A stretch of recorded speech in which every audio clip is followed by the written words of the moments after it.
Portanto, tu és rei. Foi para isso que eu nasci.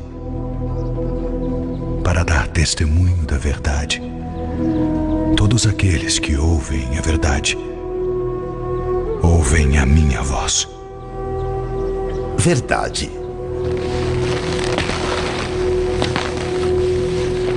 O que é a verdade?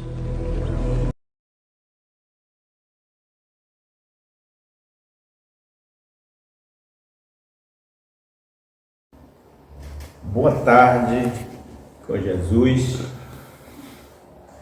Estamos novamente de volta com mais um vídeo esclarecedor. Cada vídeo um tema, cada tema é uma revelação e um esclarecimento para as pessoas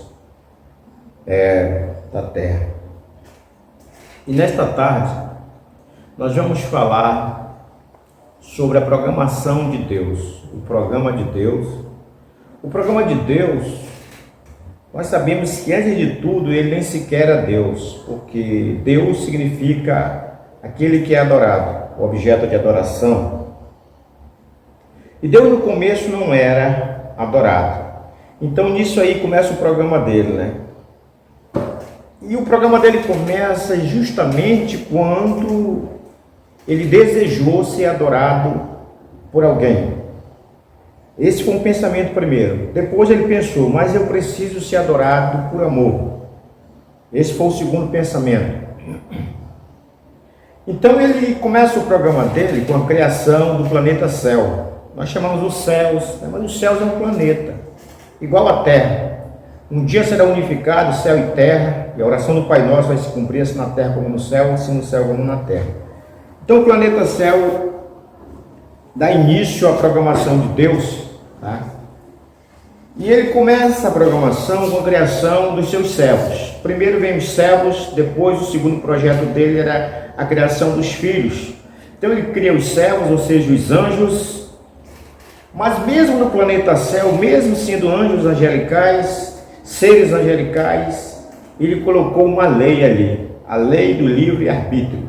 Hoje a gente vê muita condenação contra Deus. Por que que Deus fez isso? Por que fez aquilo? E Deus criou o mal. Deus não criou o mal. Né? E eu uma vez compartilhei e dei minha opinião. Né? Deus, ele colocou a lei do livre-arbítrio. Se ele não coloca essa lei, então todo mundo poderia condenar ele. Né? Bom, Deus fez uma programação para criar o mal, etc, etc. Ele não é o criador do mal. Se ele fosse o criador do mal, ele não era o Deus do amor. Né? Então ele começa a programação com o planeta Céu. Tá? E ali os seus servos angelicais. Mas tinha uma lei ali. Né? Eu não sei se os anjos sabiam dessa lei. Porque os nossos pais, no segundo plano dele, sabiam da lei. Mas lá no céu eu não sei, porque a Escritura não fala se ele colocou, se ele falou sobre a lei. Mas nós sabemos que havia uma lei ali. Tanto é que havia possibilidade de pecado. Então, quando há possibilidade de pecar, tem que ter uma lei para punir o pecador, né? E os anjos ali sabiam disso, que ali tinha que ter uma ordem, uma hierarquia de ordem, né, espiritual. Né? Mas ali só tinha uma coisa que podia acontecer. Não é hoje que nós podemos pecar, porque o mundo é um shopping de tantas vaidades, tentações, devaneios. Mas no céu não tinha isso. Né? Mas tinha uma concepção interna sobre cada anjo. O anjo ele tinha a concepção de ser vaidoso ou não. Né? E o que aconteceu? Justamente o principal dos querubins, que em algumas escrituras ele é chamado de Lúcifer, né? E hoje nós sabemos que ele é um demônio, um amaldiçoado. Então ele começou essa vaidade, começou a crescer nesse querubim.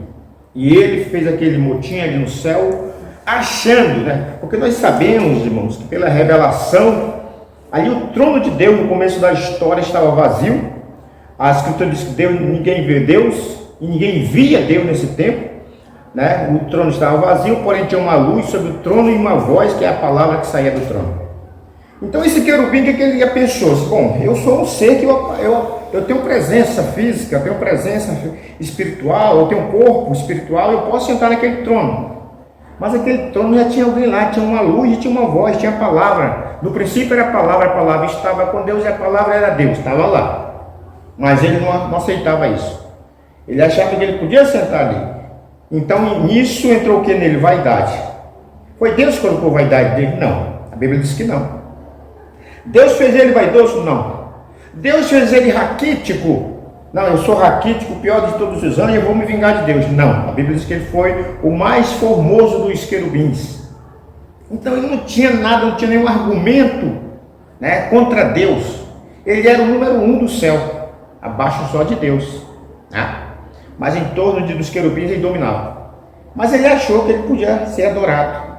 O desejo daquele querubim foi ser adorado. E nisso começou toda a destruição, né? Tanto no céu como na terra.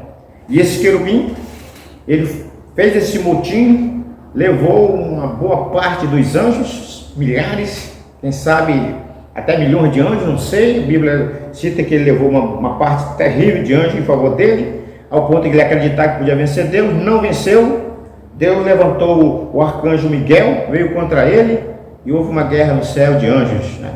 Os anjos que perderam, é claro, eles não podiam vencer. Lúcifer e seu bando não conseguiram vencer e foram amaldiçoados, foram expulsos e se alojaram aqui perto de nós, numa região, quinta região, que a Bíblia chama de inferno, né? O lugar onde estão esses demônios. Só que eles não ficam lá, eles vêm para a terra a querer destruir, matar as pessoas e corromper, né?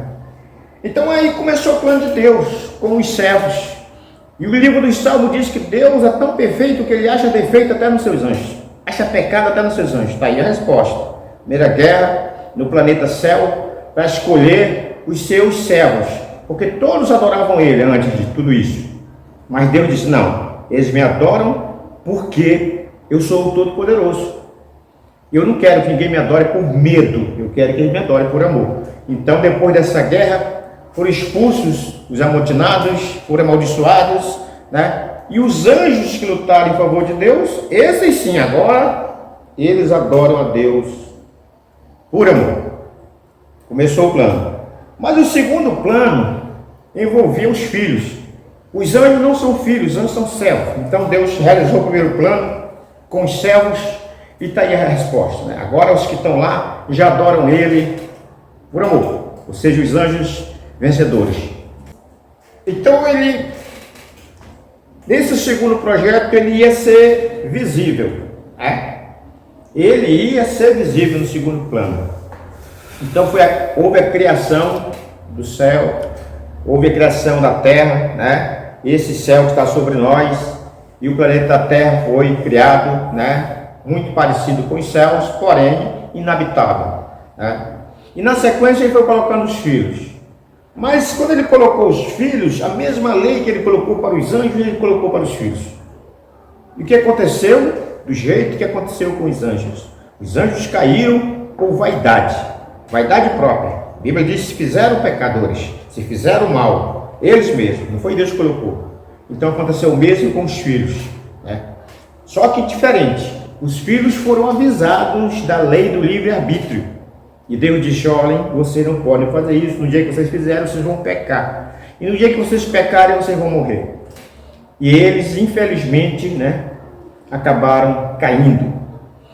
Então tá aí. Caíram os anjos lá no céu, com a lei do livre-arbítrio. Caíram os filhos de Deus aqui na terra, com a mesma lei, a lei do livre-arbítrio, né? E com a queda dos filhos, Deus só tinha um jeito, só tinha uma maneira de introduzir os seus filhos no seu reino eterno. Os filhos de Deus teriam que ser santificados. Os filhos de Deus ingeriram o pecado, tomaram o pecado sobre si. Eles agora precisavam de santificação. Eles não tinham condição de santificação própria. Eles precisavam serem purificados. O plano de Deus ali, com os filhos de Jacó, era que o sangue dos animais pudesse purificar os seus filhos. Mas a Bíblia diz que o sangue dos animais não purificava os filhos de Deus. O sangue dos animais cobria o pecado, mas não limpava. O pecado continuava por baixo. Então só tinha um jeito para Deus: descer do céu, tomar a forma humana, tomar sua forma original e vir para o meio dos homens. Emanuel, Deus conosco. Não é o Filho de Deus conosco, é Deus conosco. Emanuel não é o Filho de Deus conosco, Emanuel é Deus conosco. Então foi a única maneira de Deus poder purificar os seus filhos, foi descendo para a terra, tomando nosso lugar e trocando, né?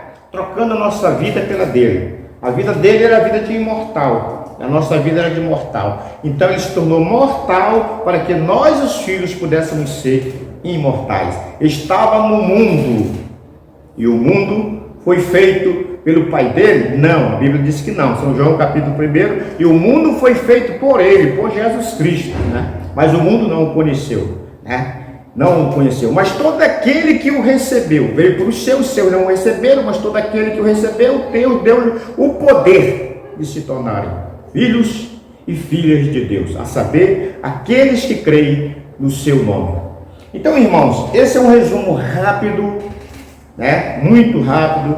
Quem sabe em outra oportunidade a gente possa falar mais sobre esse assunto, dos dois planetas, da criação dos dois planetas, planeta céu, planeta terra, planeta céu. Os servos foram testados, reprovados, né? Os que foram aprovados continuaram com Deus, agora são amados de Deus. O planeta Terra, também um monte de gente foi reprovado, está sendo ainda reprovado, mas aqueles que forem aprovados também serão chamados filhos e filhas de Deus, né?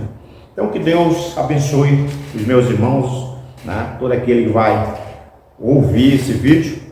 E se você precisar de mais informação, procure entrar em contato conosco. Deus te abençoe, fique com Deus e até a próxima oportunidade. Em nome de Jesus.